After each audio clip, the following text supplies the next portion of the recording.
నేను అడుగుతున్నాను, మరి బాప్తిసం తీసుకోవాలని వాళ్ళు ఎవరన్నా మంచిగా ముహూర్తంగా ఏమైనా పెట్టుకున్నారా? లేదు కదా, లేదు కదా. లేనప్పుడు మరి ఎందుకు ఆలస్యం చేస్తున్నారు చెప్పండి? ఎందుకు ఆలస్యం చేస్తున్నారు?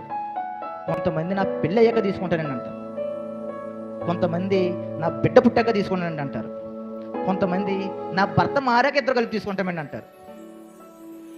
అర్థమైందా? కొంతమంది మా ఇంట్లో ముసలోళ్ళు పోయాక తీసుకుంటామండి అంటారు. అంటే ఈయన బాప్తిసం తీసుకోవడానికి ఇంట్లో ముసలోళ్ళు పోవాలా? అంటే ఈయన బాప్తిసం తీసుకోవడానికి పిల్లలు పుట్టాలా? అంటే వీళ్ళు బాప్తిసం తీసుకోవడానికి పిల్ల అవ్వాలా? మనం బాప్తిసం తీసుకోవడానికి దేవుడికి మనం పెట్టకూడదు, ఏంటి కండిషన్లు.